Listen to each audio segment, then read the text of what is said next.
The yearly Call of Duty offering is finally out in the world in all its discombobulated, lackluster glory. If I had to sum up my overall impressions of Call of Duty Modern Warfare 2 in a single analogy, it would probably go something like this.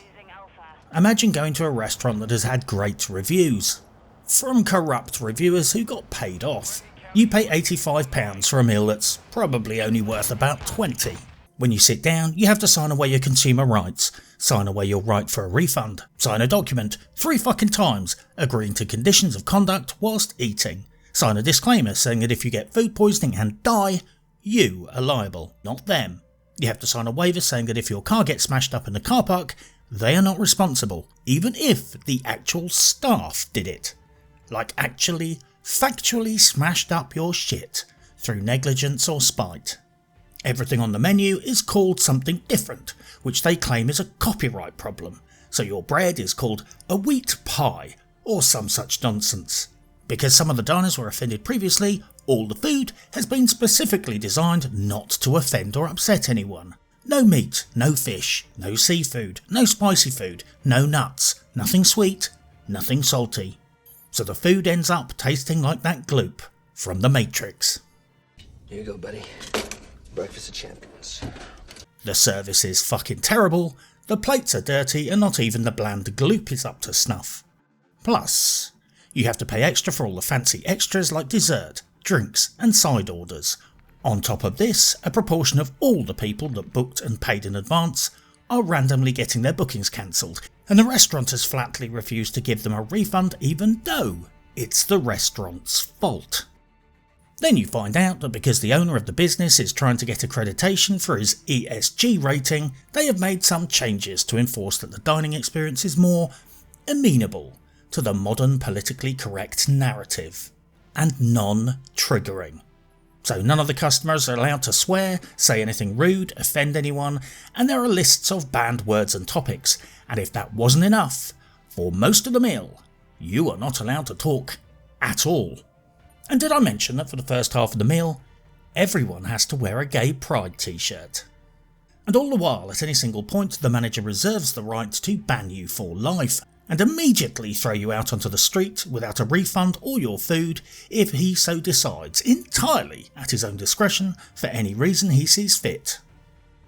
But the waitress serving you does at least have cracking tits, and the fortune cookies you get after the meal are actually awesome.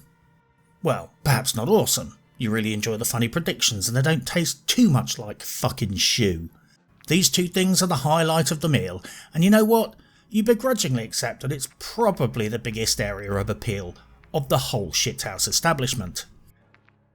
Well, that, pretty much, is an analogy of my entire Modern Warfare 2 experience thus far. It is not entirely devoid of enjoyment.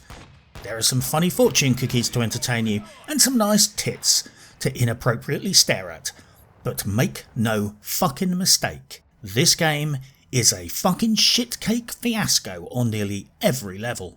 And it might have a few redeeming qualities, well-intentioned design features and a couple of game modes that actually didn't make me sick up too much in my mouth. But just like that restaurant that I described, there might have been a few highlights, but it absolutely was not worth the money, and you will never, ever be going back. Qualifiers and disclaimers. Despite my piss and vitriol when discussing the abuses, literal and figurative, of Bobby Hitman Kotick's evil empire, I will shamefully admit that I actually take a strange and highly perverse delight in playing Call of Duty every year. Part of it is that it helps stop what little reflex response I still have from fading away entirely.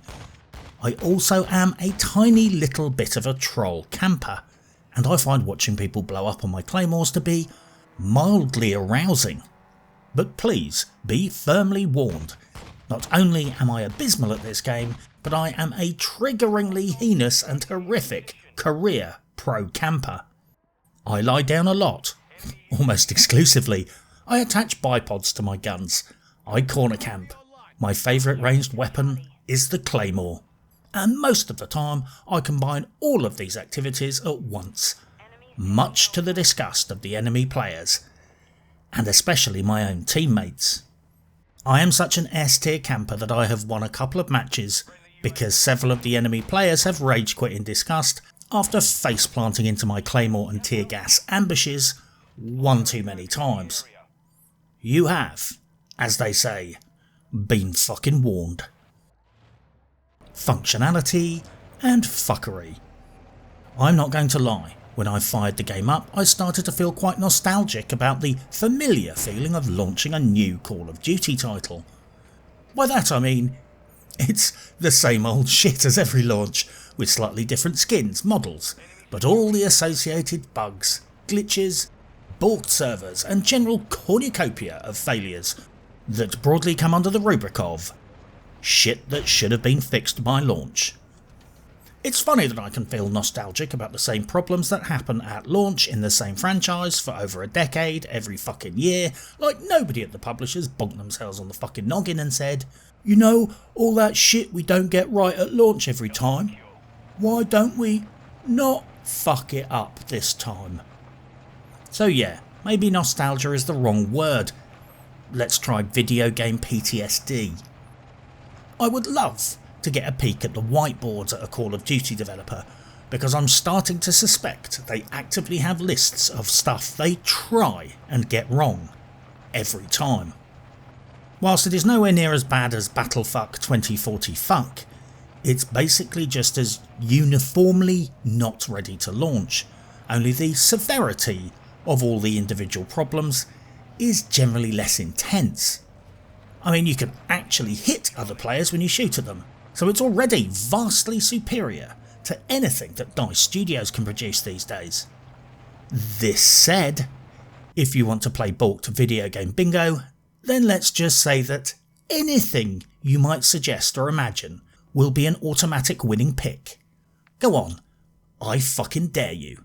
Pick any potential problem an FPS shooter might potentially have at launch and you will have picked a winner. Missing content? Bingo. Laggy servers? Bingo. Broken bipods that sometimes point your gun in the air? Bingo.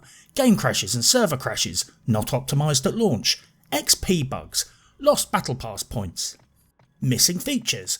Blank or missing notifications, bugs in the UI and loadout screens, hard to distinguish friend from foe in multiplayer. Just pick anything that might be wrong on launch day, because it all will apply here. Right out of the gate they ensured that every single aspect of the game was buggy, broken or missing, mostly not to a terrible game-breaking degree, but more than enough to guarantee that practically every aspect of this game will routinely wind you up and piss you off. From the second it launched, the fans on my PC started to howl due to poor optimisation, and then the world's longest video game contract was inflicted on me. In fact, I think it was possibly 3 contracts, all horrendously long. An end user license agreement, a legal contract and a privacy contract. I lost count of the fucking contracts.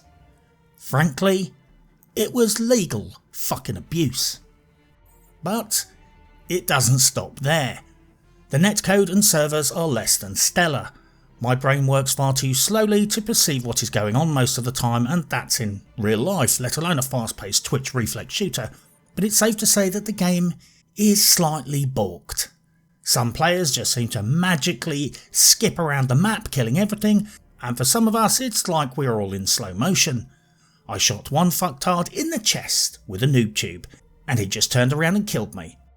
Not quite sure why someone would survive instant death, but I'm pretty sure it wasn't just lag or latency, unless the server's ping time is now sometimes spiking into the range of 5 to 8 seconds. The servers are bad, the netcode ain't great, and the lag spikes are impressive. They certainly seem to have taken Pika's advantage and run with it as a concept to such a mad degree that staying still basically means existing in the game in a state about 2 seconds behind the other players that are running around. In fact, sometimes the difference between your game experience and the kill cam is shockingly out of sync. Strangely, this improved slightly over my first week's play, and is generally better at night for some reason. There's also the situation with the shouting. I had one guy playing near me, and I don't know what his settings were, but this dude's operator avatar had verbal diarrhea, a word that I still cannot spell. Every time he moved too close to me, he shouted support. Every time he reloaded, he shouted about it. He just pinged off his robotic shouts. It was a bit silly. And don't even get me started about the "I'm short on ammo" shout. Some of the anti-air launchers only come with 2 rounds, so every fucking time you shoot it, you're on your last round, so your character shouts, "I'm short on ammo." It's supremely unnecessary and annoying. The default graphic settings tanked performance. I had to mess around with the settings over the first 2 days, desperately trying to turn off everything that was poleaxing my response time. I'm running a 3070 Ti, so theoretically that should be no slouch. I don't know what's going on, but I found in multiplayer I had to dial graphics back to the 1990s to improve latency. No clue what this is about, but I'm sure it is in part due to their always online persistent DRM they rolled out with this game. It's like de novo, but worse. Seriously, you can't even play the campaign without your rig being in constant comms with the Activision servers. So God help us all if they ever go down, because this game will be gone forever. The stability is crushingly bad. Now, take into consideration that the situation has somewhat improved slightly. However, after many miserable random matches where I was doing terribly, I decided to give the large battle maps a try. First match was Invasion, and it was actually enjoyable, albeit slightly annoying because the bot NPC enemy seemed to spawn randomly, sometimes right up your arse. You know, like the bullshit spawning cupboards in The Division. Then I tried Ground War, and I actually started to have fun. All that twitch reflex practice in close quarters combat maps, years of camping like a tard in Battlefield, and a heavy dose of good luck, and all the stars aligned. I literally had one of the best matches I can remember having in a very long time. At one point, I was near the top of the leaderboards. I was dominating a central choke point, all was well in the world, so obviously, the game fucking froze. Bombed me out to my desktop, and I had to do a laborious scan and repair. So yeah, all the XP and gains from the best game I've had this year in Call of Duty, and I lost a lot, wasted all the time spent playing, and then had to sit there for 10 minutes while it scanned the files. Do better. This is appalling shit, and I've stopped scanning my game files, because I can't do that for 30 to 40 minutes a day. Think about that, the most fun I had playing this fucking shit heap of a game thus far, and within minutes from the end of the match, the game crashed and I lost all my progress. That is Modern Warfare 2. Even when they're getting it right, they are getting it wrong. Seriously, I've had many crashes to desktop, and stability is a common complaint. The servers crashed too. I had a few games where the entire enemy team just went offline. I've had juddering, lag spikes, rubber banding, the whole proverbial shit show. And this server instability, which may be shit servers, shit programming, shit DRM, shit netcode, shit anti-cheat, shit coding, a shit engine, or some combination of all said shitness, also has one massive implication. When it routinely balks up, the server crashes, it disconnects you or crashes you to desktop, you cannot rejoin the game. This is a game that is not stable, has modes which involve hard work over long periods of time, and whenever it fails, you lose everything and go back to the start.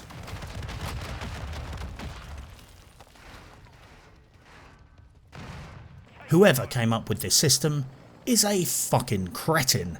Let people rejoin matches, because until they fix this, I can only imagine certain co-op modes in group parties with your mates are basically a fiasco.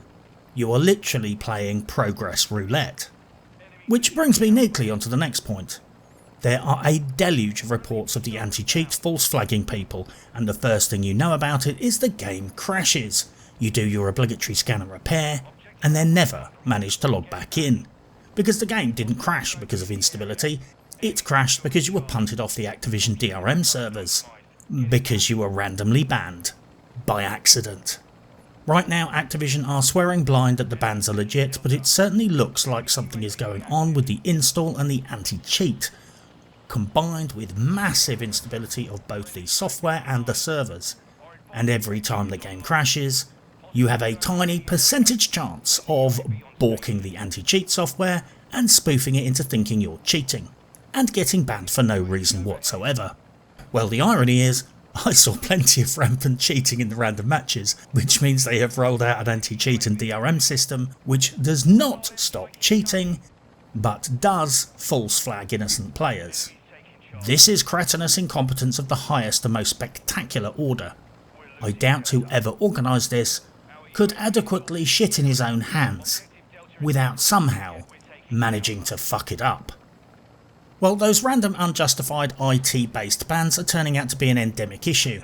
There was a huge wave of people on social media furious about getting auto banned, having their appeal auto denied and having no recourse for a refund. And this story gets even more absurd because one player had this happen to them twice in a row, and he was so furious that he had now bought 2 copies of the same game which he could not play, and found it was impossible to get his appeal reviewed, get in email contact with customer support, or even get in touch with someone on the phone. So like a true video game legend, he decided to get in his Scooby-Doo van and go and take a little visit to the Activision office in Texas. Good lad. Now the absurd part of this story is not his visit.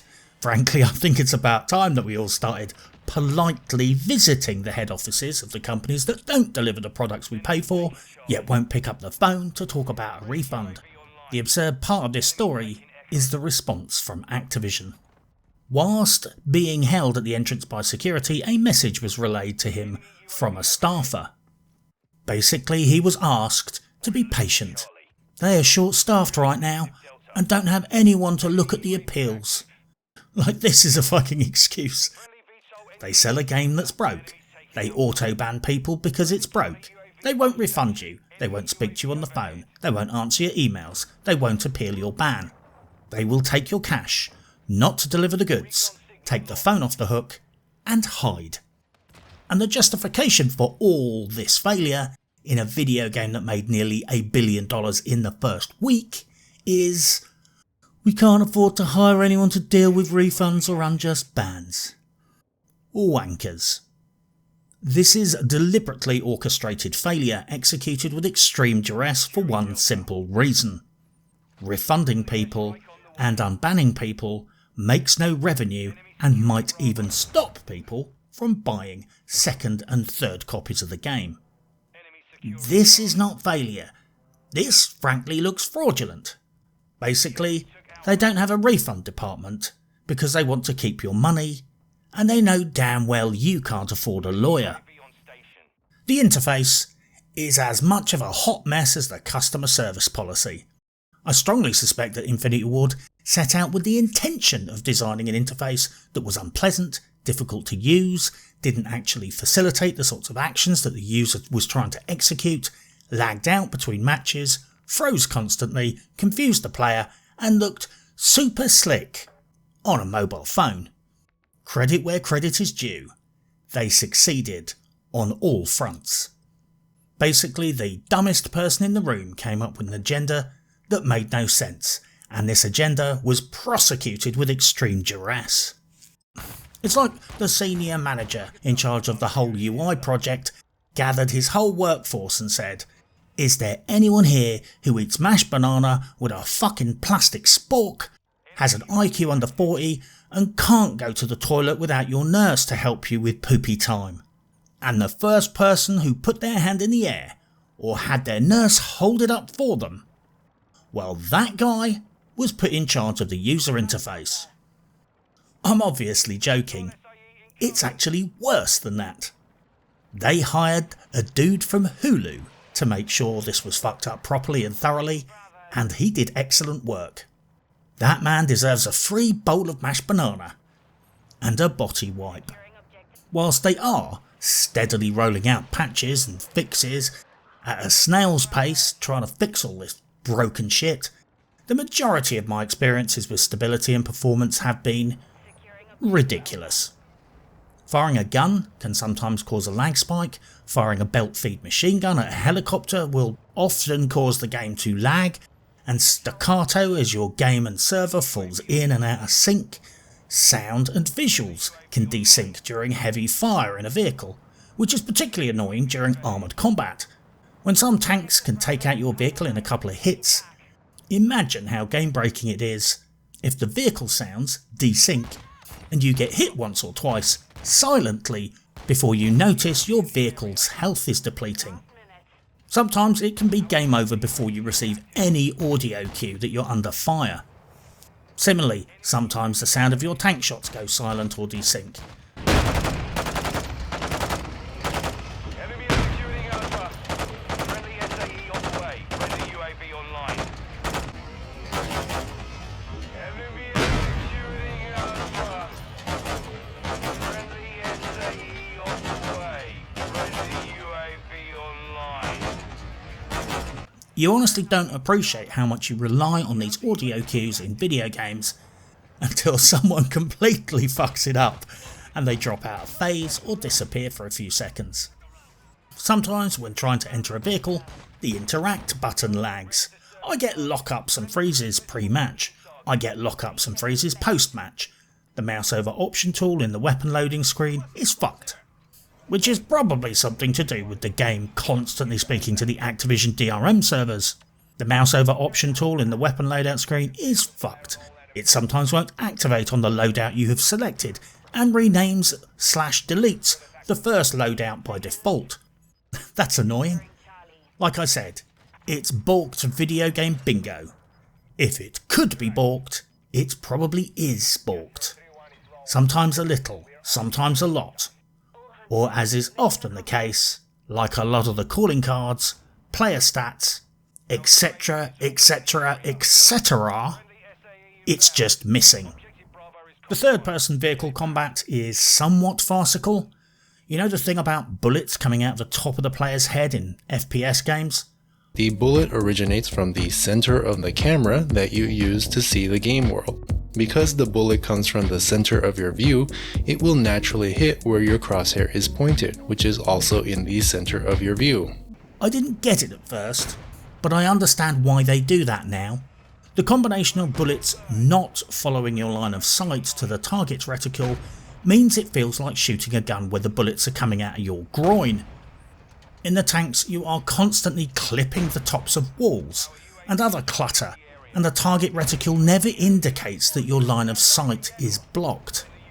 Combine this with the fact that the third person view does not clear visual clutter around you, so every time you turn your turret, that tree that was behind you ends up between your point of view and your target. Now throw in some indestructible wheelie bins and you have the perfect recipe for a proper shit sandwich.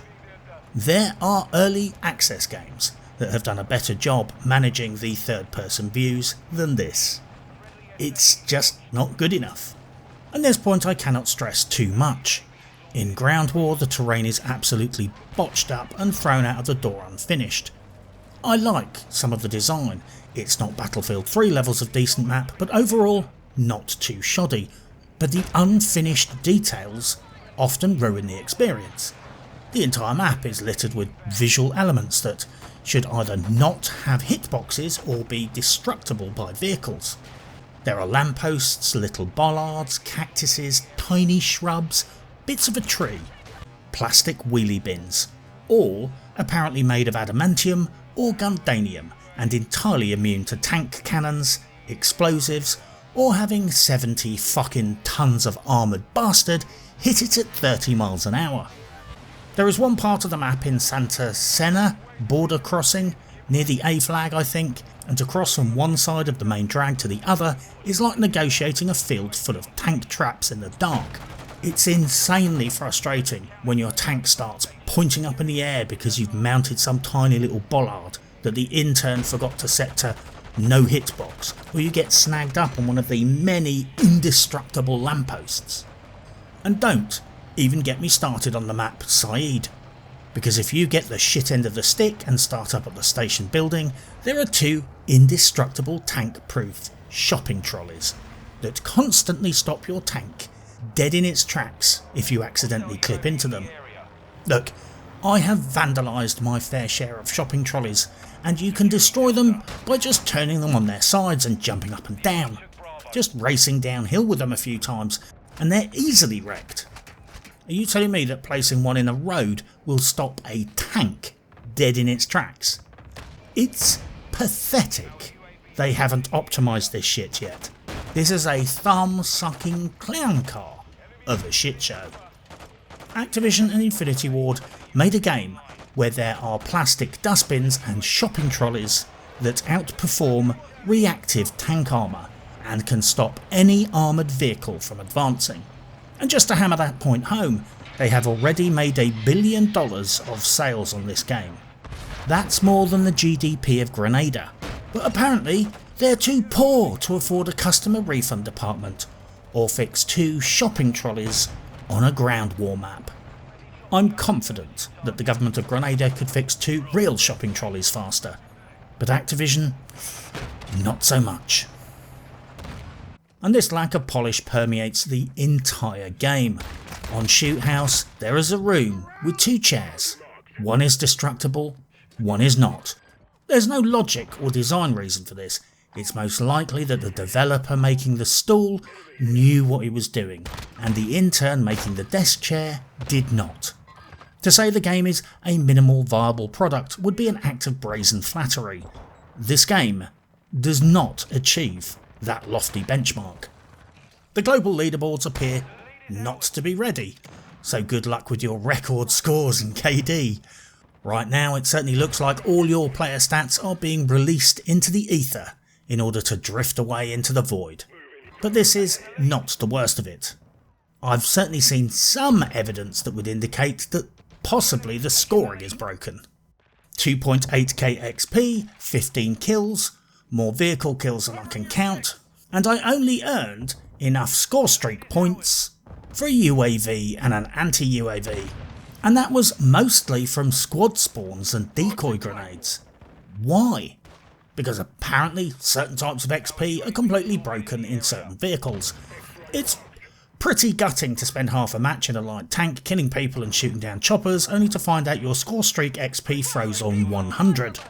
Now it's come to light that there are bugs and glitches where your in-game activities won't precisely calculate correctly, and in the campaign certainly, it can go wrong and balk both your XP and achievements. This is a hot mess. I'm too old, slow and mathematically enumerate to understand precisely what is going on with the XP gains, but I did notice this. It's not as simple as vehicle kills don't count. I've seen evidence of this counting and also not counting towards kill streaks in the same match. I couldn't figure out if it was an intermittent problem dependent on the vehicle or whatever, but something here is not working. I can't precisely nail it down, so don't take this all on faith, do your own tests. But if Call of Duty was responsible for calculating my shopping bill, I would always get a receipt and check the maths when I got home. Something just seems off with the score calculations and XP gains and score streak gains sometimes. Voice and text comms is balked too. Of course it is. Everything in the game is on a spectrum of balkedness, ranging from mildly dysfunctional all the way to how drunk was the developer on the day he did this. We all know that video game companies would rather we didn't speak to each other because we might hurt each other's fifis, use triggering words or precipitate pain points. So frankly at this point I'm going to assume that all comms are accidentally deliberately not working properly. I think this is more than them just not giving a fuck. I suspect this is at least a partial bias about them not wanting us to chat to each other. They carefully curate our in-game experience with our operators doing all the talking for us. They shout encouragement, warnings and instructions. And I think this is where they ultimately want this all to head. They actively don't want us communicating with each other because they want to do it for us. They are apparently working to fix all the comm problems, and I did finally manage to turn on my in-game voice over IP, and I heard about 30 words over 2 days. Now, I think right now you can't talk over the whole lobby, only to friendlies and enemy players in close proximity to you. But for 99% of the time, it was dead silence. Either most players haven't managed to get voice comms working, or they just don't bother speaking these days.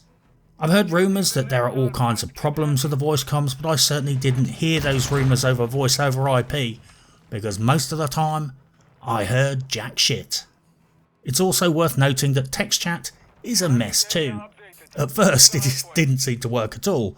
Usually there's a significant delay, up to 10 seconds, sometimes it doesn't show up at all, and the second the match is over the comms shut down. GG Activision, you have successfully killed a video game institution. The Call of Duty in-game chat and voice comms has been relegated to a few words of text, mostly censored out with asterisks, combined with dead silence over group voice chat. No discussion about Modern Warfare 2 would be complete without at least mentioning SMS Protect and the dreaded Defense Matrix. I made a whole video about it, and it got very ugly. The TLDR is that Activision are a bunch of World Economic Forum, social credit system, money grubbing, psychopathic surveillance state fucks, who at one point were insisting that all players relinquish their contract mobile phone numbers in order to play this game. This is doubly insidious because if you buy and install the game, you might literally get to the point of account verification only to discover that 1. The game is unplayable because you can't verify your account on your pay-as-you-go mobile, and 2. You can't get a refund now because of the end-user license agreement. Thankfully it appears they have backed off from this policy for now and dialed back their ambitions to one-up Xi Jinping and that communist fucking cocksmoker Nicolae Ceausescu. I bought a whole bag of different burner sims, but I managed to log in first try, so for now at least it's okay. But the very fact that they demanded this, tried to do it, and potentially disenfranchised a third of their player base, many of whom would have been conned out of playing their non-refundable purchase, is a disgrace to the industry. So if you take one thing away from this entire video, it should be this. Next time you see Activision Blizzard, or any of their other affiliated shitweasels and roach botherers claiming that they care about the customer experience, just remember that they are prepared to ban about a third of the players from playing, even though many would only find out after they had spent the money. I cannot stress enough that there are good things in this game, but a major issue here, and it's an all too common one these days, your enjoyment is constantly being spoiled by deficiencies in the game's condition, polish or performance. Don't get me wrong, there is lots of bad shit too, and stuff that is ruined by incredibly dumb, deliberately idiotic decisions and malicious intent. But perhaps the reason this game vexed me so much was that there was so much potential fun to be had, but you would most likely only get to savour 30% of it at any given time because something else annoying was happening at the same time which spoiled it. I can see that there is good stuff here, but they always kind of manage to fuck that up too. And let's not forget that underlining all of this, in one previous Call of Duty game it turned out that adding stickers and gonks to your gun actually broke the gun's stats and performance. So I don't even feel comfortable putting that shit on my gun anymore, because it might turn out it nerfs your damn weapon. That's where we're at these days. Every single thing in this game somehow manages to be spoiled by poor decisions, poor delivery, extreme stupidity, utter incompetence, and sadly too frequently, flat out greed and a determination to socially manipulate the user. Monetization. Naturally all the monetization was hidden for the review cycle and they're just starting to trickle out macro transactions now. It's the usual shit. 210 Call of Duty points for a fucking gonk, a cosplay outfit and a rifle that looks like it was designed by a fashion designer that got lost in a crayon factory. I was unfortunate enough to still be playing this long enough to witness in real time Season 1 start to roll out, and it is a monstrosity. You know how publishers use weird currencies and mismatched denominations to try and obscure what things cost and precisely what you are spending? Well, they have doubled down on this metric, and instead of a linear battle pass, you now have a campaign, map, points-based pick-a-path progression system where you selectively choose which items to unlock with your battle currency as you earn it, or buy points in the shop. This seems to be some kind of accounting scam on a par with hiding illicit transactions by forming different products and shell companies to hide things within things, and make it almost impossible to determine and understand the direct relationships between what you're putting in and what you're getting out, and how much you are actually paying. Think Enron, or FTX, and just like both, the new Battle Pass seems solely designed to extract your money so that someone else can run away with it. I don't fully understand the precise metrics here, and this video will have to be made before I do, but I look forward to watching the many forthcoming outrage videos on YouTube where people figure out that we're all getting a dick in the arse and it will take us 10,000 years to earn everything in Season 2. Or some such mundane and standard situation that we have all become sadly all too accustomed to dealing with as modern gamers. But basically, you know the drill. You do stuff, earn points, struggle to get that ridiculous looking purple and silver gun that only a pimp could love, and get offered the chance to buy it instead. You know this fucking drill. Season 1 does initially seem to be slightly more generous than the last Battle Pass, but it's hard to make any side-by-side calculations because they've explicitly designed it to be impossible to make side-by-side calculations. This, my dear, is the plan, and it is also where the children will be abusing their mum's credit card. UAV active. UAV standing by. Check for signs of a sun. The campaign. Spoiler alert, it is theoretically possible that I could spoil the plot, although I am quietly confident it's already so bad that nothing I could do could possibly make the experience worse. But here is a quick recap. Essentially, the Modern Warfare 2 campaign is a party mix of a host of other people's better ideas. It's a bit Sicario, it's a bit of every other contemporary Call of Duty campaign, it's a bit Battlefield Hardline, it's a little bit Tom Clancy-ish, it's a bit tedious and derivative.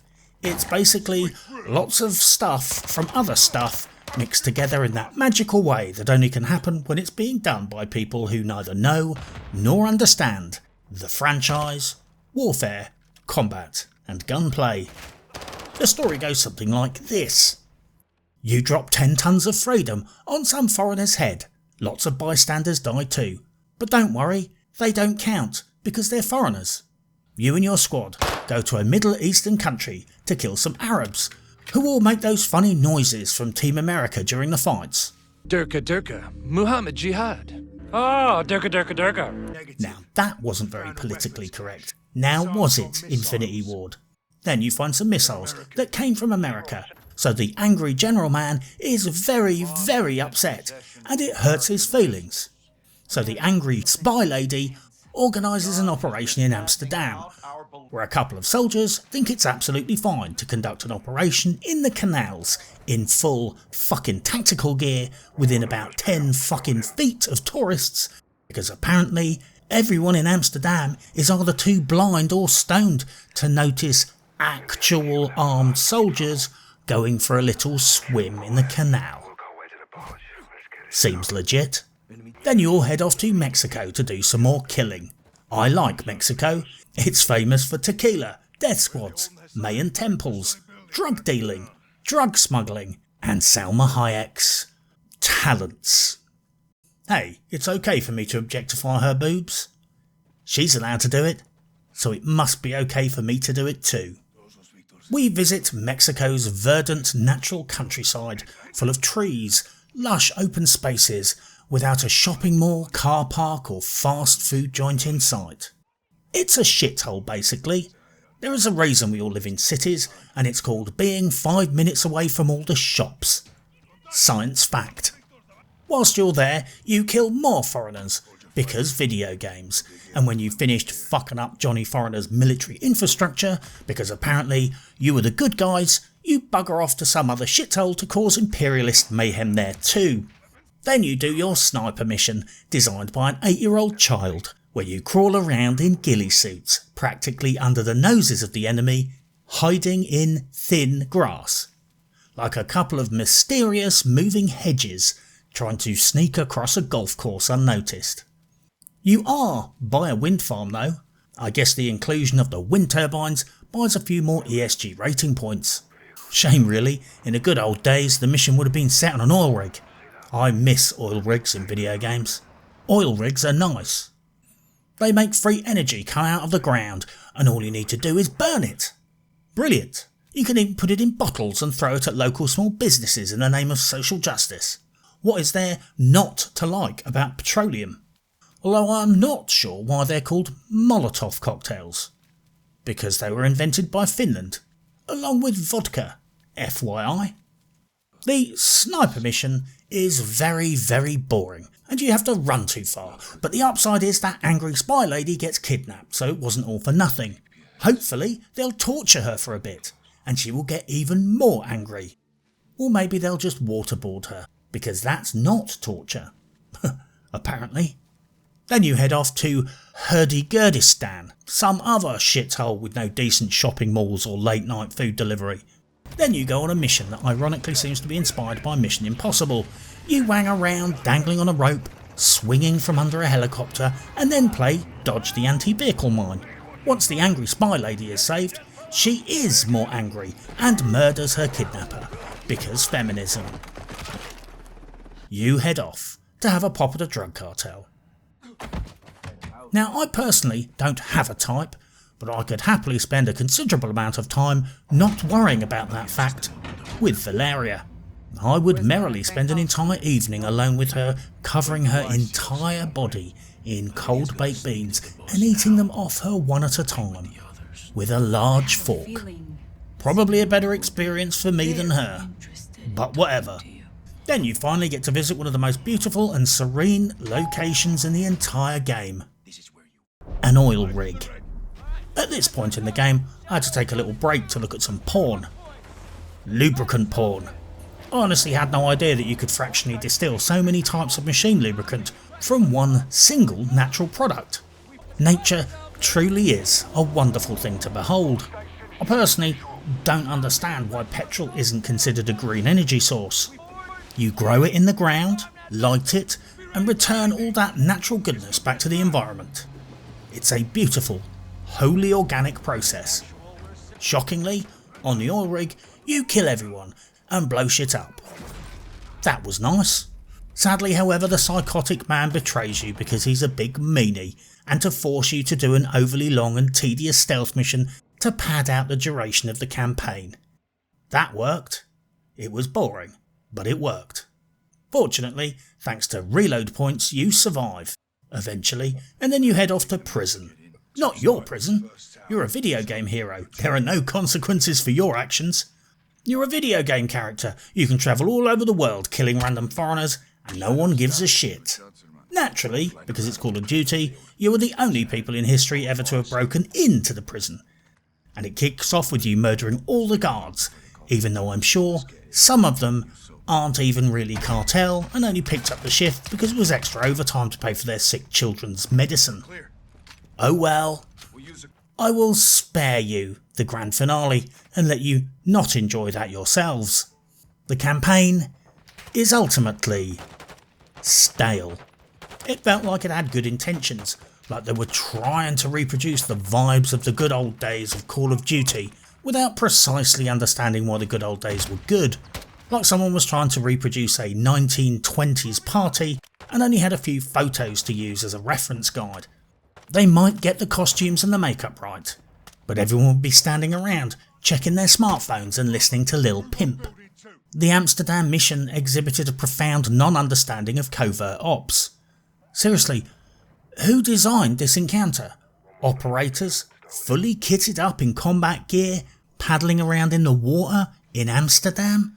And not one stoner is leaning on the railings of the canal, pointing at them and saying, "Am I hallucinating, or is that Captain Price from the Call of Duty franchise?" Seriously, This mission was ridiculous. At any given time, they would probably be within 10 to 20 feet of a tourist, a stone tourist, a sex tourist, or a prostitute. Those were ranked in progressive order, by the way. Amsterdam is a busy city, a tourist destination, and most likely not completely oblivious to special ops teams assassinating people in the docks. Just saying. By the time I got to this point in the game, I was firmly convinced that every single last soy-saturated simping hipster and Twitter Nazi involved with the story and art design of the game had precisely zero experience or knowledge of combat, special ops, military equipment, or possibly basic common sense reality. The video game campaign is to war what patacake is to full contact martial arts. It's pantomime warfare written and designed by people who probably don't even play video games, have never watched a proper war movie, and have certainly never done a serious job in the real world. In certain ways, it was a bit tragic really. Wearing a boonie with a wetsuit? Would you wear a bowler hat with a fucking spacesuit? Or a top hat with a bomb suit? It's like this game was made by cosplayers who don't really like war games or understand what the stuff is for. And this is a problem not isolated to just this franchise. A core principle of writing is that you write what you know. Basically, the story might be fanciful, but it's fabric hung on a framework which you know and have experienced. It's hard to write authentic stories about situations you know nothing about, whether it be through extensive research, personal experience, or experience through a family member. Some form of familiarity with the subject matter is essential, or you will constantly make ridiculous mistakes. What chance do modern video game writers have of creating authentic military storylines? The gatekeeping in the industry is insane now. You won't get a job unless you have your pronouns in your bio. If the modern cohort of whinging grifters wrote about what they know, all they would do is produce ridiculous woke drivel complaining about the lack of equity in the world. Oh, actually, that's what they do write about. I believe a new champion has arisen to claim the throne that sits atop Bullshit Mountain, and that show is Santa Inc., one of the most wretchedly terrible, unapologetically awful products of human endeavour since fucking Cats. Well, Modern Warfare 2 has a reality problem with the campaign and how it is executed. I did a tiny bit of googling into the writing ensemble, and to be honest, they were far less soy than the usual stable of gender homogenous activists, and at the actual story level, it's not too shoddy.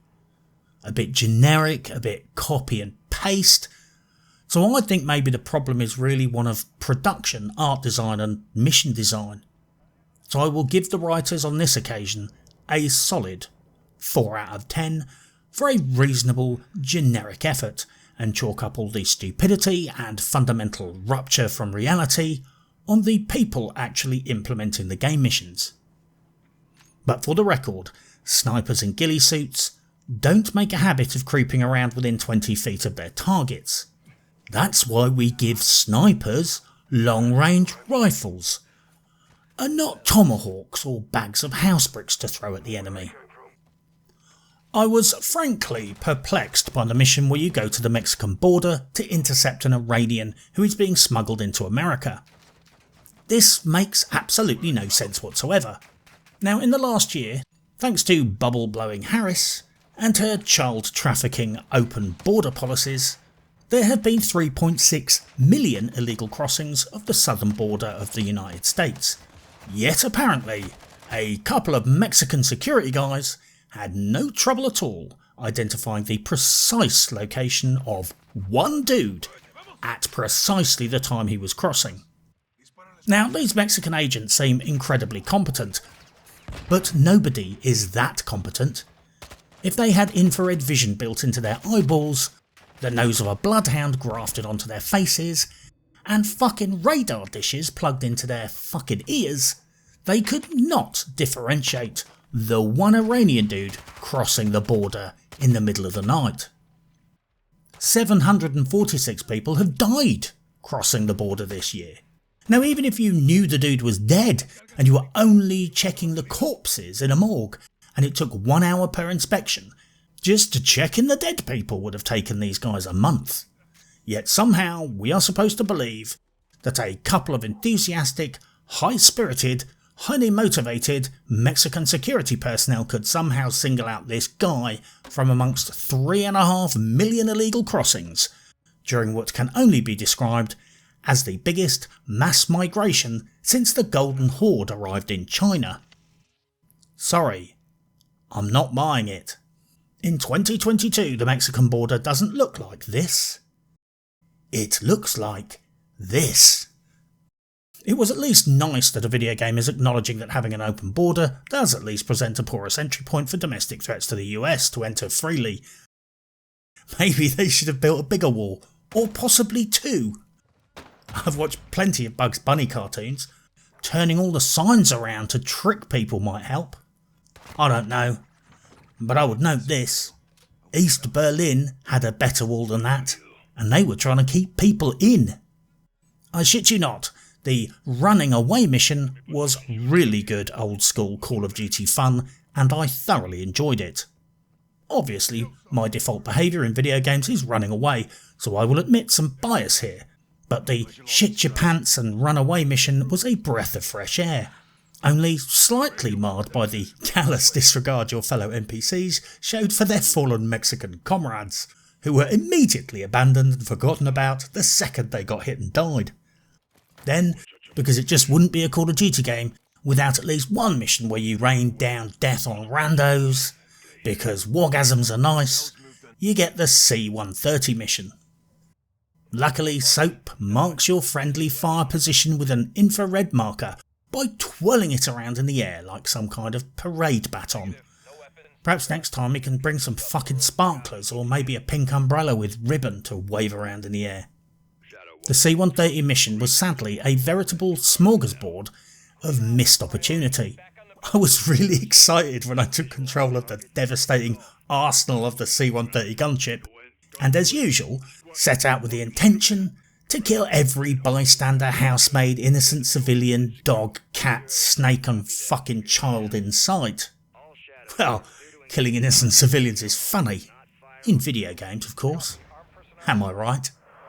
Sadly, however, they just did too good a job of sucking the joy out of this potentially awesome mission. Once upon a time, this would have been that mission where you annihilate all visible signs of life in a giant orgy of cannon fire and meat kibble, like blowing up cans of beef casserole by heating them up in an open fire until they explode into the air. Only the cans aren't full of meat, they're cans full of bad guy, exploding and vaporising in glorious technicolor, whilst you high-five your fellow C-130 crew. However, because it's 2022 and this is the age of the ESG-compliant video game, they turned the potentially sexually gratifying death orgy into a lesson about not hitting innocent civilians or causing unnecessary damage to property. It sucked balls. Nobody gets into a C-130 in the morning and says, "I sure hope we don't accidentally cause a little bit of collateral damage today." Or, "I sure hope we don't accidentally kill a farmer's goat." If I got a job on a C-130 gunship, the second we took off, I would be pumping 105mm cannon rounds into every house I saw, even the houses just outside the airfield fence, and I'd be leaving a trail of destruction all the way, both to and from the target area. That's what it's for, right? Sadly though, in this mission you spend most of your time circling the targets, waiting to get permission to fire, and generally only using the 25mm chain gun, so you don't hurt the innocent people. And when I say innocent, I mean unarmed workers on a sadistic cartel leader's military compound. On a scale of innocent to guilty, we're talking roughly an administrative officer in a concentration camp. Not exactly my idea of innocent bystander. At one point I failed the mission for accidentally damaging a greenhouse. What kind of woke peaceniks designed this mission?